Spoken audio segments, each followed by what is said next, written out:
Assalamualaikum warahmatullahi wabarakatuh.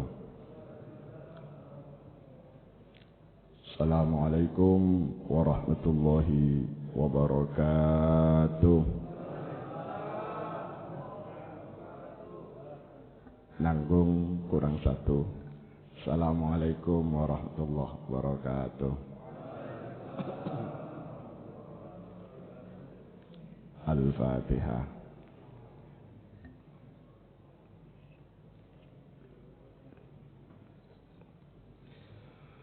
Barokah Al-Fatihah yang kedua dikhususkan seluruh jamaah Masjid Al-Maghfirah sedaya mawon, mugi-mugi oleh Allah diparingi kesehatan wal afiat, sehat wal afiat sedaya. Amin. Amin. Panjang umur, rizkinya lancar, barokah, usaha semakin maju, karir semakin meningkat, hajat dan keinginan serta mimpi dikabul jabah oleh Allah SWT. Dijauhkan dari segala musibah, dijauhkan dari segala penyakit. Yang sakit apapun penyakitnya diangkat. Mulai dari penyakit encok, rematik, asam urat, asam lambung, loro untu, loro weteng, paru-paru, jantung, flu, pilu, batuk-batuk yang banyak tadi. Mudah-mudahan penyakitnya diangkat. Ya Pak Diro ya? Ya, diangkat penyakitnya. Putra putri soleh solehah sedaya. Al-Fatihah.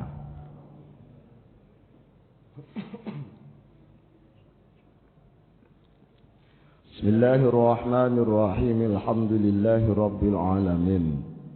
Nahmaduhu wa nasta'inuhu wa nastaghfiruh wa na'udzu billahi min syururi anfusina wa min sayyiati a'malina. May yahdihillahu fala mudilla lahu wa may yudlil fala hadiya lahu. Asyhadu an la ilaha illallah wahdahu la syarika lahu wa asyhadu anna Muhammadan 'abduhu wa rasuluhu la nabiyya ba'dahu. Allahumma shalli ala Muhammad wa ala alihi wa sahbihi ajma'in, amma ba'du. Ikhwatanal kiram rahimakumullah. Di dalam satu hadis, tadi kitabnya saya lupa, tapi saya sudah baca, kitab Hikam, ada dialog menarik antara sahabat dengan Rasulullah. Dialognya ngeten. Ini sahabat tidak disebutkan, sahabi tidak disebutkan namanya. Ya Rasulullah, wahai Rasulullah, tetangga saya itu kana abidan ahli ibadah. Yusalli wa yasum, yahujju wa yunassiku, ya ya'lamu kulla syai'. Rasulullah, tetangga saya itu ahli ibadah, ahli sholat, ahli poso, pokoknya sip. Tapi ngoten Rasulullah, sama tetangga itu gak terlalu akur. Dengan teman tidak pernah tegur sapa. Ada gak orang sini ahli ibadah dengan tetangga gak nyapa? Gak ada. Saya harap jawabannya ada. Mudah-mudahan gak ada Pak ya. Rasulullah, ahuwa min ahlil jannati am ahlin nar. Rasulullah, orang tadi tetangga saya yang ahli ibadah, ahli sholat dan seterusnya, tapi sama tetangga tidak terlalu akur, sama teman tidak pernah tegur sapa. Apakah orang itu ahli surga atau neraka? Faqala, Nabi menjawab, huwa min ahli nar. Orang itu ahli neraka. Jelas Pak ya? Orang yang hanya baik sholatnya, baik ibadahnya, tapi sama orang lain tidak baik, berarti neraka. Suci. Ngapunten Rasulullah, kata sahabat. Wal akhar, yang satunya lagi Rasulullah, sama teman royal. sering traktir, ngajak mangan-mangan, sering ngumpul ngopi bareng, pokoknya sip sama tetangga. Tapi ngoten Rasulullah, dikongkon sholat nu aras-arasan. Ada nggak? Wah, oke, gue semangat kerja bakti, semangat rapat, semangat jamaah. Gak tahu kok. Sahabat benar. Ahuwa min ahlil jannati am ahlin nar. Rasulullah, apakah orang ini penghuni surga atau neraka? Kalau yang pertama ahli neraka. Apa jawaban Rasulullah? Huwa kadzalika min ahlin nar. Begitu juga orang itu neraka. Nah, yang sholat melulu gak akur sama tonggo neraka. Akur sama tonggo, baik sama orang lain tapi sholatnya jarang, bahkan gak pernah sholat, iya neraka. Sehingga muncul pertanyaan gini tadi malam, katanya, Prof, itu orang non muslim, kalau Quran menyebut kafir ya, orang non muslim yang ahli sedekah, nyumbang masjid, bangun panti, bantu janda tua, janda, bantu orang-orang yang tidak mampu. Pertanyaan tadi malam, apakah orang baik semacam itu tidak layak masuk surga? Saya jawab, tidak bisa. Kenapa? Miftahul jannati la ilaha illallah. Kuncinya surga itu harus beriman, harus bertauhid. Minimal la ilaha illallah. Artinya sebaik apapun, bukan hanya non muslim, yang muslim sendiri kalau tidak pernah ibadah, kalau tidak pernah sholat, walaupun baik sama orang, sering bantu orang, tapi kalau gak ibadah, kata Rasulullah tadi itu loh, apa Pak? Huwa min ahlin nari, dia termasuk ahli neraka. Ya Pak Diron ya. Pak Diron ini yang sain. Ahli jannah, ahli surgon. Bocah biro jenengan. Siji nggih. Saya lanjut Pak.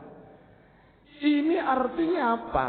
Kisah singkat dalam hadis dialog antar Rasul dengan sahabat ini memberi penegasan bahwa manusia hidup di dunia ini harus ada keseimbangan, ada balance, keseimbangan antara baiknya hubungan vertikal dengan Gusti Allah melalui ibadah, ataupun baiknya kita hubungan horizontal dengan sesama manusia sebagai civil society. Harus baik. Sebab masih banyak orang Indonesia ibadahnya sip, poso Ramadan, Syawal, Senin, Kemis, bahkan bulan Rajab poso. Tapi ngoten Pak, lek pembagian sego bungkus, jatahnya 1 ambil 2. Ada enggak? Ada. Kelambi apa wonge? Putih. Oh ireng. Oh iki ireng. Gak oleh iku. Ini kan sudah siap sarapan. Betul nggih? Abah Takmir, siap sarapan. Wong siji jatahe siji niku halal. Tapi wong siji senajan kurang nambah malih, padahal yang lain belum kuman niku apa? Belum dapat, niku haram. Sing sak piring, tapi gak piringan niku, pakai iku. Pakai apa? Alas itu. 1 piringnya halal, piring kedua haram. Hati-hati. Nyun sewu. Terkadang wong diundang akikah, nggih, akikah atau menempat syukuran, menempati rumah baru dan seterusnya diundang. kan dapat jajan, dapat berkat. Terkadang di depannya itu ada jajan, kalau bahasa syariatnya dhiyafah, kata hadisnya dhiyafah itu suguhan. Uang terkadang kalau mau pulang, lebokno kabeh, lebokno dituangkan, tas. Nggih, Pak. Niku haram niku. Enggak oleh cara syariat. Karena dhiyafah itu hanya untuk dimakan, bukan untuk dibawa pulang. Saya saking pernah lihat mata sendiri, Pak. Ketok moto dewe. Wong saking kemaruknya, yang dibawa pulang itu bukan hanya jajannya, sama piringnya, bahkan toplesnya dilpono kabeh. Pernah lihat? Allahu Akbar. Iki menungso apa bedes iki? Ngapunten, ngerti bedes? Bedes niku ya bedes. Ketang jare nang Madura. Kera itu, Pak, walaupun perutnya kenyang, tapi mulutnya masih diisi, tangannya papat dipegang ini, Pak, sehingga gak iso melaku. Iku bedes, artinya kemaruk. Gak oleh ngono. Coba tiru manuk. Ngerti manuk, Pak? Jenengan duwe manuk enggak? Duwe kabeh manuk nggih? Siji. Manuk iku, Pak, keluar. Gak ada manuk keluar sadurunge subuh, gak ono. Manuk iku rata-rata keluar surup. Lek wis tuluk keluar terbit matahari. Dan manuk itu keluar untuk cari nafkah, cari makan. Kalau perutnya kenyang sudah selesai. Gak pakai tangannya, gak bawa ini dan itu. Itu manuk. Ajenengan dadi yo manuk, ojo dadi ini penting, Pak, ya. Jadi hubungan vertikal dengan Gusti Allah, ibadah dengan kudu apik. Hubungan dengan teman kudu apik, bahkan dengan non muslim pun tetangga tetap kudu saling menghormati. Nggih napa nggih? Di Mesir, saya cerita Mesir, Pak. Kenapa? Ya kan saya karena pernah kuliah di situ. Ada daerah yang namanya Luxor, tempat kelahirnya Grand Syekhnya Al-Azhar yang sekarang, Syekh Ahmad Thayyib. Kenal ya? Kenal, Pak? Betul ya? Syekh Ahmad Thayyib biasa di YouTube kathah niku. Yang berani mengkritik Sisi. Pemerintah Sisi itu presidennya, Pak. Di Luxor itu ada semacam alas ghabah atau bukit perbukitan. Dulu ada seorang bapak dan anak seneng melaku. Kalau sekarang goes lah bahasanya. Jalan nyampe wakana fil ghabah. Ketika nyampe di hutan, dilalah bapak anak iki, Pak, kan berdua. Seto, Pak, meninggal dunia di tengah hutan. Berdua. Anak kira-kira umur 15 tahun. Bapak kira-kira umur 50. Sik nom. Nyampe di hutan mati. Bingung. Si anak bingung. Berangkat senang-senang, ternyata nyampe di hutan. Bapaknya meninggal. Ayahnya meninggal dunia. Bingung. Akhir apa? Mayat jenazahnya bapaknya ditaruh, diamankan. Kemudian dia kan kebetulan pakai izar, sarung, Pak, sarung. Nah, sarung. Sarungnya itu disuek, Pak. Seret biar memanjang. Wa asbaha izaron, jadi sewek. Sarung kan ada bener nggih? Kan disuek jadi panjang. Untuk apa? Untuk menutup jenazahnya si bapak ini. Biar gak dipangan anjing ataupun binatang. Ditutup. Anak ini lari ke lereng gunung, lari ke perkampungan untuk minta tolong dan bantuan supaya bisa membantu mengangkat jenazah bapaknya. Sambil nangis. Tolong.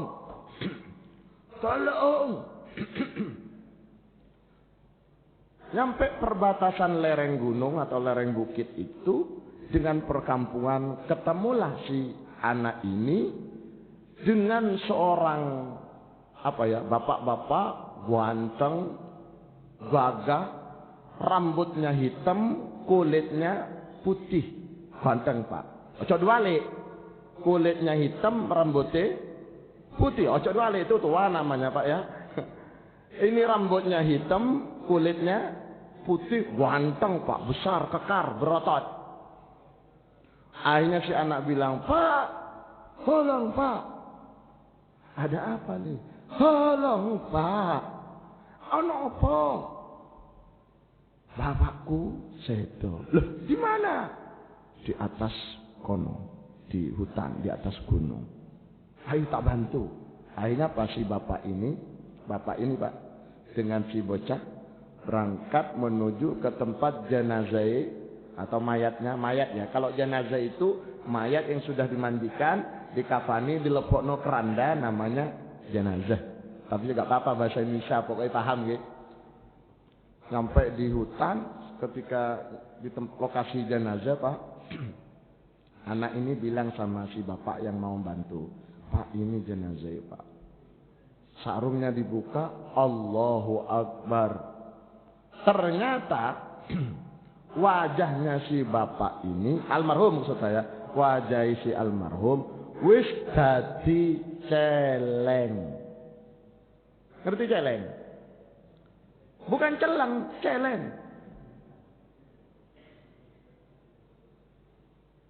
Santri teko Madura nyantri di pondok, disuruh baca kitab Fathul Qorib.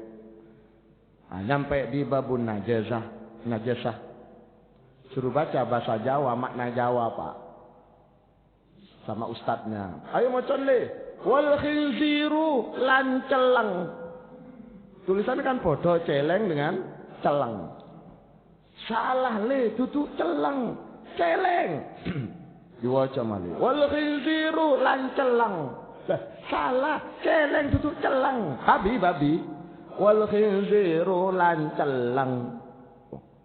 Kok ngotot arek iki teko Madura iki? "Nggih, Pak Ustad. Wal khinziru lan celeng maksudnya celeng sing warnai celeng." Iku, Pak. Cerita Pak. Lo lanjut, Pak. Jenazahnya jadi celeng, kaget, Pak. Si bapak ini tanya, "Le, bapakmu pasti penjahat terkenal." "Boh, jangan begitu, Pak. Bapak saya wong apik. Bapak saya itu orang baik-baik." "Berarti bapakmu gak tahu sholat?" "Pak, bapak saya ini kalau sholat, subhanallah, berjamaah, datang ke masjid mesti qoblal adzan, sebelum adzan. Hampir sama dengan jamaah Masjid Al-Maghfirah. Datang ke masjid sebelum adzan. Alhamdulillah." Si bapak kaget. "Loh, kalau bapakmu ahli sholat, kenapa berubah menjadi celeng?"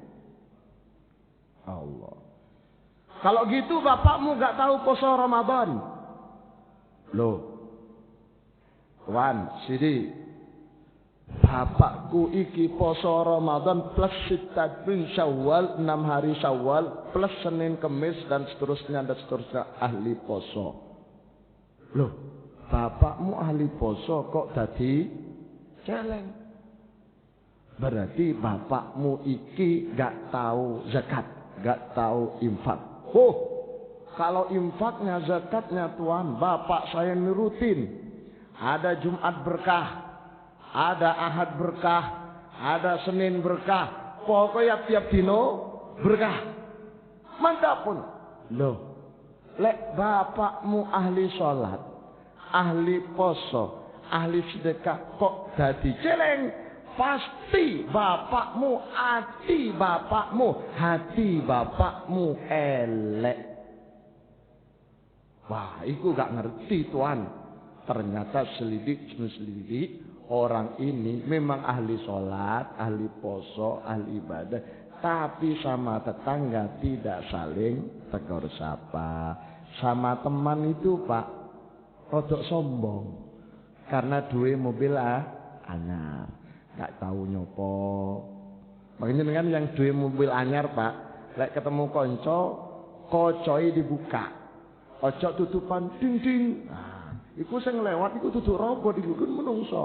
Bukae kocoi, sirai tok notik, ngapunten, assalamualaikum. Ngoten lho Pak. Ayo. Ngono lho Pak. Minggir, tak tabrak engko. Ngojo. Wah, ruwet Pak. Enggak oleh ngono itu. Ternyata apa? Memang orang ini apa namanya? Sama orang kurang baik. Pager itu Pak, tinggi, besar, sehingga tetangga itu enggak pernah lihat orang itu. Ada enggak orang kaya pager gede Pak? Wis gede pagere, pintunya ditutup terus, gak ono bolongani, pakai CCTV, pakai alarm. Ada enggak? Bongkar. Gak baik. Andaikan pun terpaksa pager gede Pak, lek coro Islam, pintunya buka, biar tetangga kanan kiri atau orang yang membutuhkan sesuatu bisa masuk. Ojo tutupan. Masa koyok kuburan Pak? Kuburannya wali, makamnya wali kan ditutup terus. Wah ruwet Pak, koyok punya umat, dua umat koyok makamnya wali, gak oleh. Akhirnya pas si bapak itu ngomong, begini ini yang bisa merubah bapakmu dari celeng ke menjadi manusia lagi hanya doanya anak soleh. Si anak bilang, bapak saja yang berdoa. Kak iso kamu sebagai anak soleh harus berdoa sendiri. Saya cukup mengaminkan. Singkat cerita, si anak ini berdoa, ya Allah, ya Rabbi, ampunilah segala dosa-dosa almarhum, ya Allah. Almarhum bapak maksudnya. Rubahlah wajahnya celeng ini berubah menjadi wajah semula, ya Allah, ya Rabbi, ya Ilahi. Singkat cerita selesai doa, amin. Si bapak ini amin juga. Ternyata setelah dibuka, subhanallah, berubah menjadi menungso lagi. Ini fakta. Setelah itu dirangkul Pak, dicium yang namanya jenazah itu. Dan ternyata apa? Setelah itu si anak mau bilang terima kasih sama si bapak. Ternyata si bapak yang nemani tadi itu terus hilang, gak ada. Ternyata itu yang disebut dengan istilah kalau dalam ilmu akhlak, wali Pak. Wali. Jadi wali itu kekasih Allah dan tidak ada yang tahu. Bukan melalui pengakuan, bukan melalui iklan di TV ataupun di YouTube, apalagi di podcast. Itu bukan wali Pak kalau main YouTube itu. Yang namanya wali itu kekasih Allah. Tidak ada yang tahu. Yang tahu hanya Allah. La ya'riful wali illa al-wali. Tidak ada yang tahu bahwa si A itu wali kecuali Allah. Wali yang kedua namanya Allah. Jadi panjenengan sedaya bisa jadi panjenengan ini wali. Nggih, panjenengan wali. Bapak namanya siapa, Pak? Hah? Irawan. Wali Irawan. Bisa jadi minimal wali murid. Jadi kalau ada orang mengaku wali dan sakti dan seterusnya, gak bisa. Syekh Ibnu Athaillah Sekandari dalam kitab Syarhul Hikam, dalam hikam ini, seorang ulama besar sufi dari kota Alexandria yang wafat di Kairo, di Al-Qahirah, di Al-Azhar, mengatakan, la ta'jabu, janganlah kalian takjub, heran, rajulan, pada seseorang yamshi 'alal ma, yang berjalan di atas air, au yatiru fil hawa, atau terbang di ruang angkasa. Ono wong iso miber Pak. Au la yastati'u ayyuhraq, atau orang itu dibakar gak mempan. Apa kata Syekh Ibnu Athaillah Sakandari? Jangan kau takjub pada orang yang jalan di air, iso miber, kebal dibacok, kebal dibakar. Qabla antara ibadatahu wa salatahu wa nusukahu. Sebelum kalian bisa melihat langsung betapa hebat sholatnya, betapa hebat jamaahnya, betapa hebat ibadahnya. Jangan kau takjub pada mereka yang bisa jalan di air. Kalau belum bisa melihat dengan kepala sendiri bahwa orang itu sholat.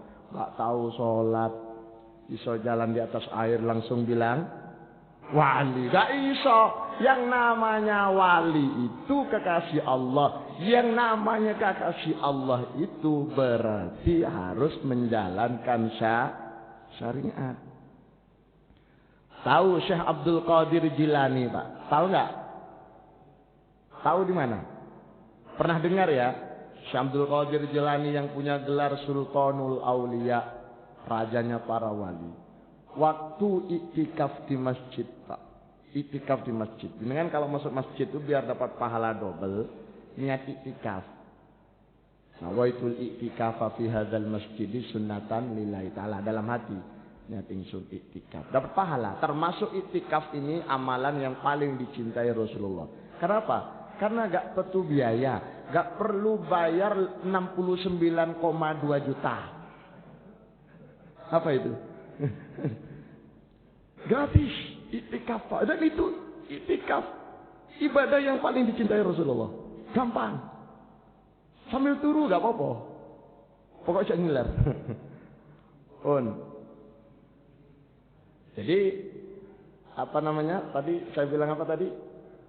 Apa? Syekh Abdul Qadir Jilani waktu iktikaf. Di tengah-tengah iktikaf seorang wali, seorang hamba yang ahli ibadah, ahli bermunajat, ahli zikir, didatangi semacam sosok, auranya sinar semua, Pak, di pojokan masjid. Pokoknya Pak, putih bersinar. Bilang begini, Assalamualaikum, Waalaikumsalam. Gayai Pak, sing bersinar nih Pak.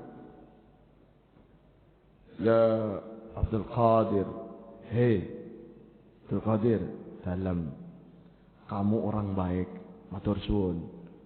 Kamu ibadahnya sudah mantap, dosamu sudah dimaafkan semua. Jadi kamu selanjutnya tidak perlu sholat. Karena dosamu yang akan datang sudah dimaafkan oleh Allah. Jadi kamu gak perlu sholat. Syekh Qadir langsung nangkep. Tidak mungkin Gusti Allah perintahkan orang tidak sholat. Nabi Muhammad, sosok manusia yang lebih mulia dari Syekh Abdul Qadir Jilani, tidak pernah diperintahkan untuk dia sholat. Syekh Abdul Qadir Jilani disuruh gak sholat, Pak. Langsung pecahnya. Dulu kan kalau ke masjid kan bawa kelompen, bawa cak kan akhirnya kelomponnya dilemparkan. A'udzubillahi minasyaitonir rajim. Pergi kau setan terkutuk. Setan. Ternyata tadi itu setan, Pak, yang bersinar-sinar itu. Setannya ngomong, ketawa, Der. Awakmu kok ngerti aku lek setan gitu. Makanya panjenengan kalau ketok sinar-sinar gitu, Pak. Iku setan, Pak.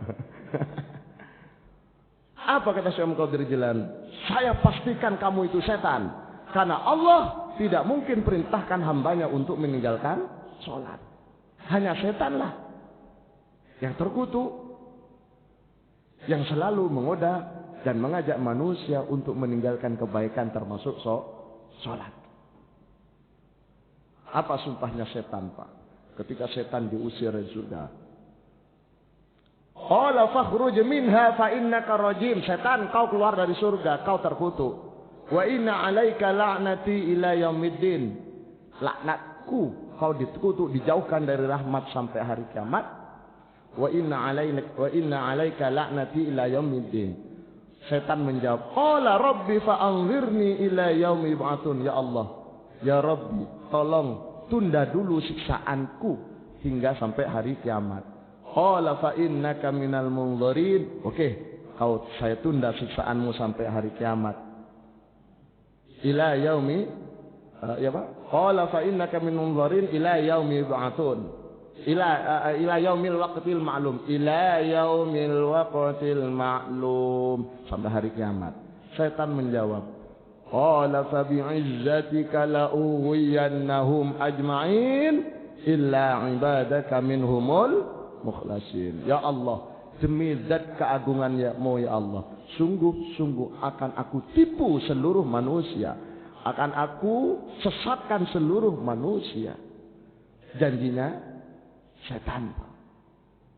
Illa ibadaka minhumul mukhlasin, kecuali orang ikhlas.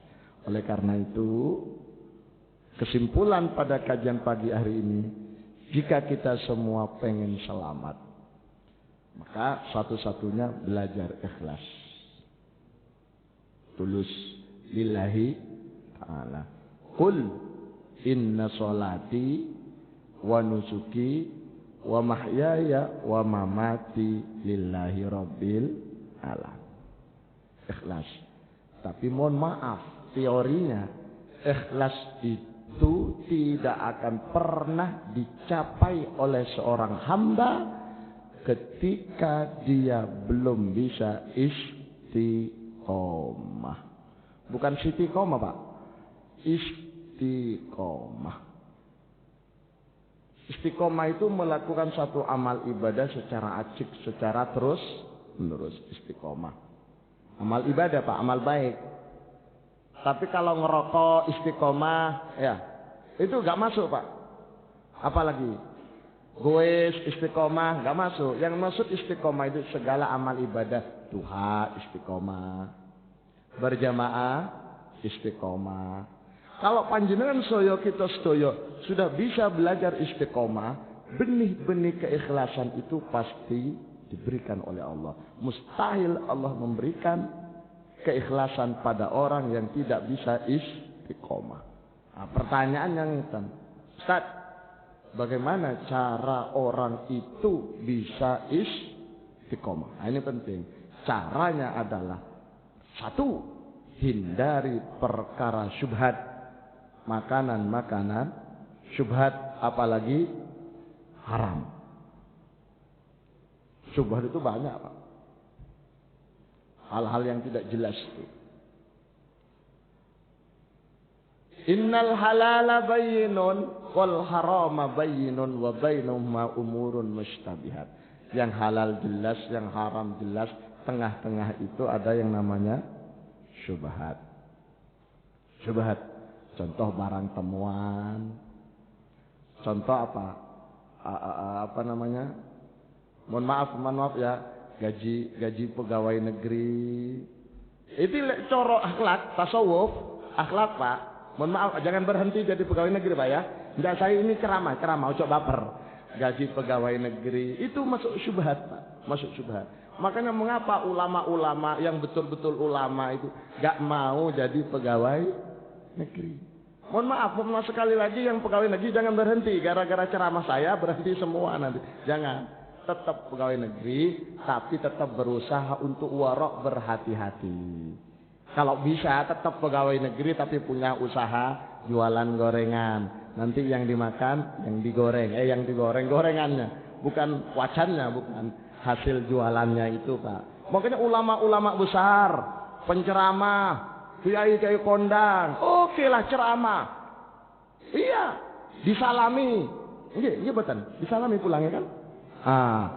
Tapi itu salamannya gak dimakan, Pak. Untuk apa? Untuk pendidikan, untuk dakwah. Yang dimakan apa? Jualan, Pak.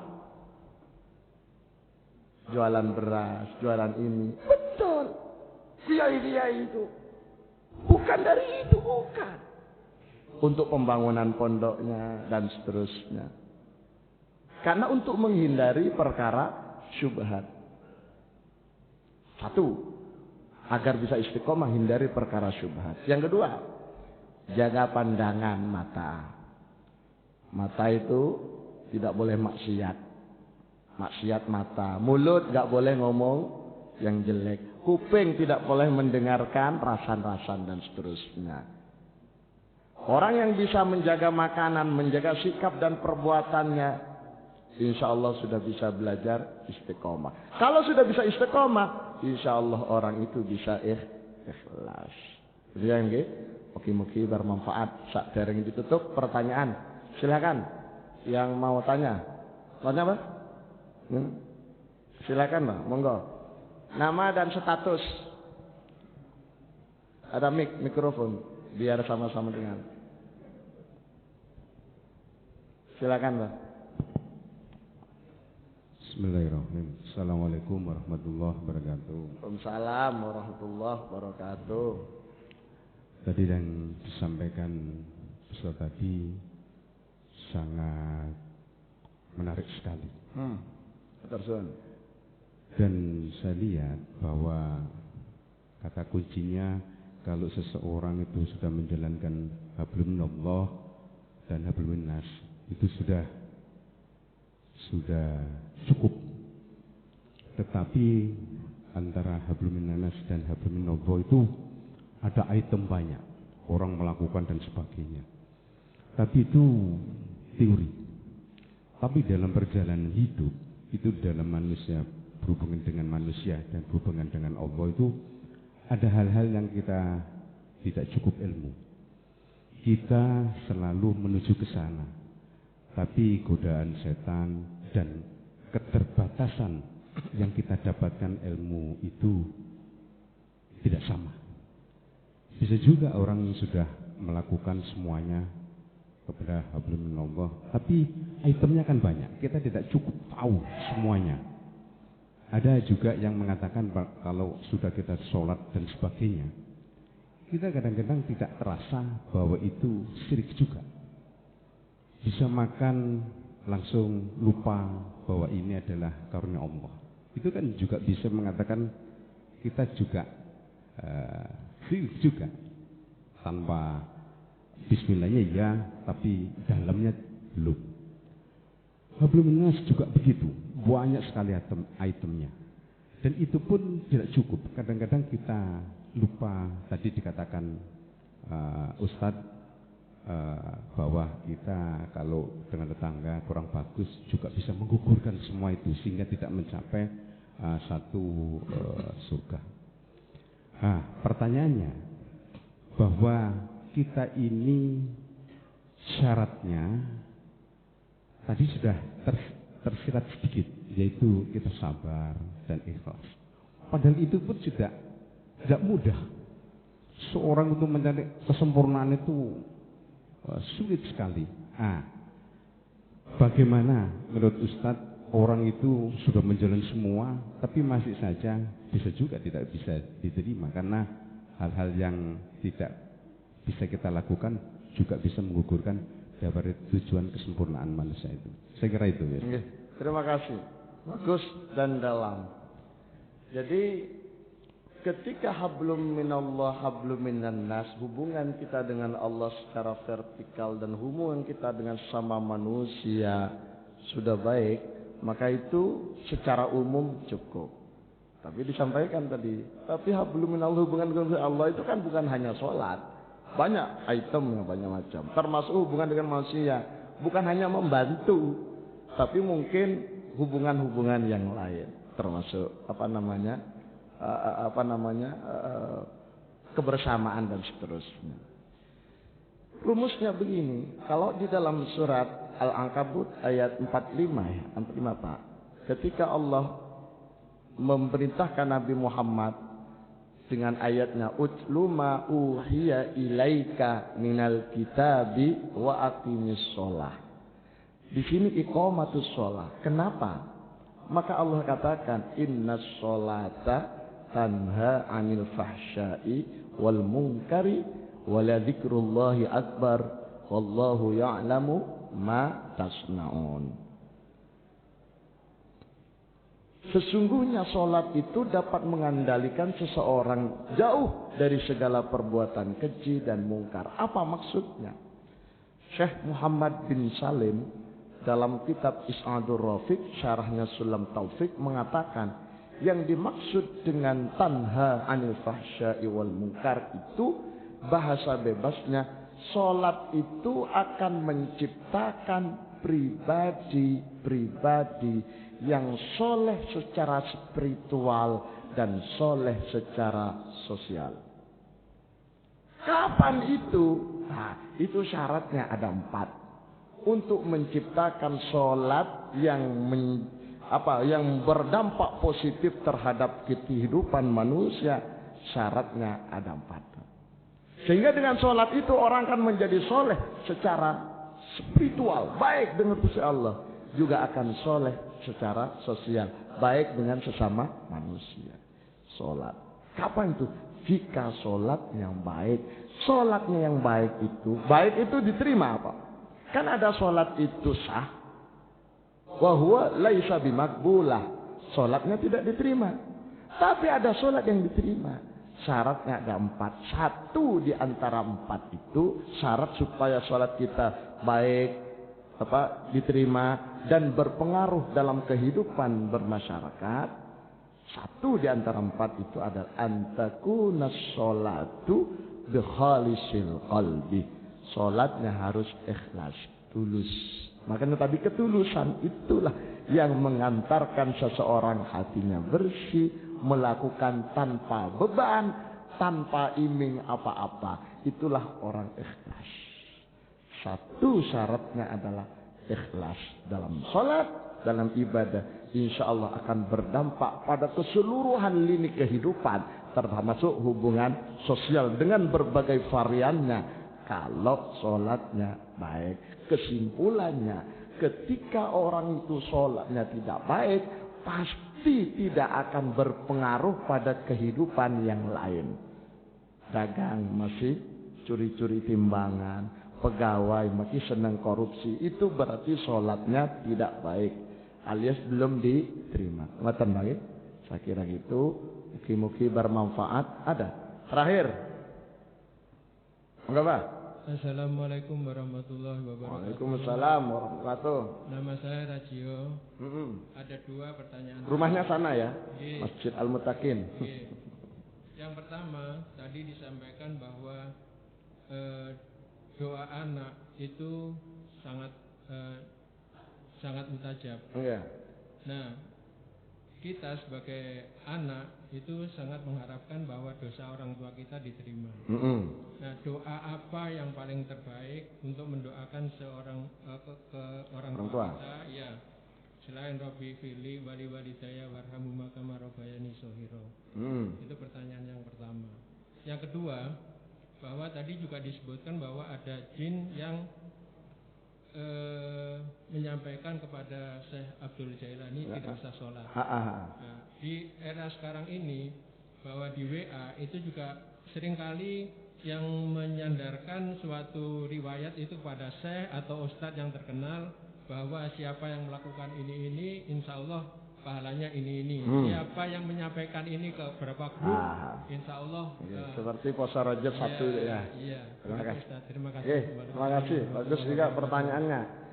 Yang pertama, doa apa yang paling mantap untuk orang tua? Selain apa tadi? Doa maghfirah. Ya, doa ya supaya dimaafkan tuh. Astaghfirullahaladzim li wa liwadaya wa li ashabil huquqil wajibati 'alaiha dan seterusnya. Rabbana ighfir lana dzunubana wa li ikhwanina alladzina sabaquna bil iman dan seterusnya. Doa maghfirah jelas. Terus selain doa maghfirah, doa itu untuk orang tua biar orang tua kita nyaman di alam barzahnya. Apa? Hadis sahih dari sahabat Sa'ad bin Abi Waqqas dalam Sahih Bukhari. Ketika sahabat Sa'ad bin Abi Waqqas ibunya tufiyah, uftutilat itu adalah sedo mendadak, meninggal mendadak. Akhirnya putra Sa'ad bin Abi Waqqas menghadap Rasulullah. Ya Rasulullah, inna ummi uftutilat, ibuku meninggal mendadak. Afa atasaddaqu anha, apakah boleh saya bersedekah atas nama almarhum? Apa kata Rasulullah? Naam tasaddaq anha, silakan. Berdoa bersedekah atas nama ibumu. Kemudian sahabat Sa'ad menjawab, sedekah apa yang paling baik agar bermanfaat untuk kehidupan di alam barzah orang tuanya. Kalau hadisnya menggunakan saqyul ma, perairan, ngombene wong liya. Kenapa? Waktu itu memang kesulitan air. Kalau ada musafir sulit air, Pak. Kalau zaman sekarang saqyul ma itu berarti subuh-subuh disediakno kopi, ngono Pak ya, atau susu, air dan seterusnya. Yang penting poinnya saqyul ma itu kata Ibnu Hajar Al-Asqalani dalam menjelaskan Sahih Bukhari dalam kitab Fathul Barinya mengatakan segala sesuatu yang bermanfaat untuk kehidupan orang lain. Misalkan uang atau apa? Misalkan ada tetangganya gak bisa sekolah, gak bisa bayar kuliah, jenengan bayarkan, nanti pahalanya untuk almarhum. Nah itu, ngaten nggih, selain doa maghfirah. Kemudian ini sering dapat pertanyaan yang kedua ini, sering di WhatsApp itu Pak, segala sesuatu anjuran macam-macam disandarkan pada Rasulullah. Padahal penjelasan itu bukan dari Rasulullah. Hanya saja pengen tertarik, karena orang kalau sudah qala Rasulullah, riwayat ini dari Rasulullah, Rasulullah bersabda, biar tertarik, padahal itu bukan. Maka masuk kategori ancaman hadis, man kadzaba alayya muta'ammidan falyatabawwa maq'adahu minan nar. Orang yang sengaja berdusta atas nama Rasulullah, maka silakan cari tempat sendiri di neraka. Artinya dosa besar Pak. Andaikan ada share-sharean, bukan sir-siran Pak ya, beda. Share-sharean apa, sebaran penjelasan ajakan kebaikan itu Pak.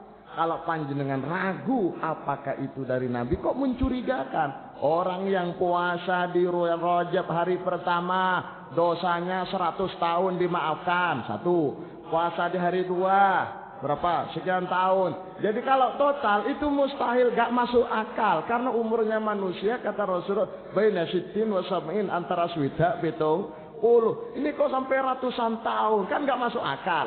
Pastikan itu bukan dari Rasulullah. Kalau bukan dari Rasulullah siapa? Bisa jadi itu maqalatul ulama. Bisa jadi kalau itu disebut hadis, hadisnya palsu. Tapi saya tidak mengatakan hadis palsu. Yakin kula niku bukan hadis palsu, tapi itu dawai ulama. Hanya saja orang yang nggak paham disandarkan sama Rasulullah, sehingga kalau dicek dalam hadis tidak ada, sehingga disimpulkan oleh sebagian orang itu hadis palsu. Padahal aslinya memang bukan hadis. Do you understand? Nah, ngoten mawon nggih. Mugi-mugi bermanfaat. Kita sempurnakan dengan doa kafaratul majlis. Subhanakallahumma bihamdika asyhadu an la ilaha illa anta astaghfiruka wa atubu ilaik. Sallallahu walhamdulillahirabbil alamin. Assalamualaikum warahmatullahi wabarakatuh.